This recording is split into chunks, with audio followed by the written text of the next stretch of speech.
లో ఒక BTech చదవచ్చాడు, electronics లో ఒక బీటెక్ చదవచ్చాడు. ఈ ఎలక్ట్రికల్స్ లో బీటెక్ చదివిన ఇంట్లో కరెంట్ పోయిందనుకోండి, ఆడ ఏమనిపిస్తుంది? ఆడ చేయడు. ఊళ్ళో ఎలక్ట్రీషియన్ ఉంటాడు, ఆ చదువులేదండి, ఆడ ఏదంతా ఫెయిల్ అవుతుంది కదా, రాయడం కూడా రాదు, ఆడ పిలుస్తారు, ఆడ సెట్ చేసేది వచ్చి ఇక్కడ ఫ్యూజ్ పోయింది, న్యూట్రల్ వైర్ పోయింది, ఏదో చెప్తాడు అనమాట. ఓకే, సో నువ్వు చదువుకున్న దాన్ని ప్రాక్టీస్ చేయకపోతే అక్కడ వేస్ట్ కదా. మెకానికల్ ఇంజనీర్ చదివినప్పుడు ఆ బైక్ బాగు చేసుకోవాలి. సో ఆ నైపుణ్యాన్ని పెంపొందింపజేసే కార్యక్రమం లేదనమాట. కాబట్టి ఇది మంచి ప్రోగ్రామే.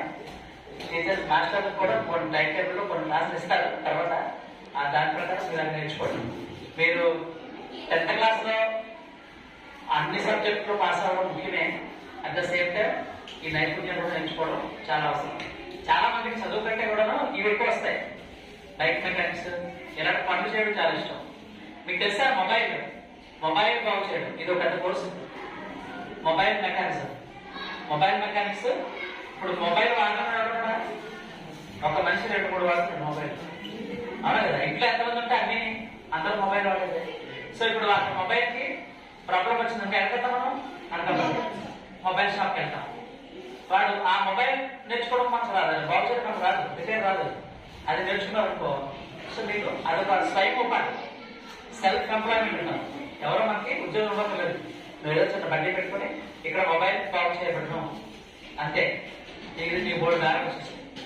కాబట్టి ఇలాంటి కోర్సులు అంటే వృత్తి కోర్సులు అంటారు, వొకేషనల్ కోర్సెస్. సో వీటిని కూడా మనం చదువుకొని భవిష్యత్తులో స్థిరపడవచ్చు. ఓకే, చాలా ఎగ్జాంపుల్స్ ఉన్నాయి. చోడవరంలో మూర్తి అని ఉంటాడు, ఎస్పీడిఎల్ మొబైల్ షాప్ అని 3 షాపులు ఉన్నాయి మొబైల్. ఆ 10th ఫెయిల్డ్, కానీ ఇప్పుడు లక్షల్లో చేస్తాడు వ్యాపారం. లక్షల మొబైల్స్ అని అమ్ముతూ ఉంటాడు. 50,000 మొబైల్ కూడా అమ్ముతాడు, 3,000 మొబైల్ నుంచి. Just 10th failed. నేను మొత్తం పీజీ చదువుకొని వచ్చాను. నా ఉద్యోగానికి అడుగు చూసుకుంటే ఆడ 3 షాపులు పెట్టాడు, 3 అంతస్తులు మేడ పెట్టాడు.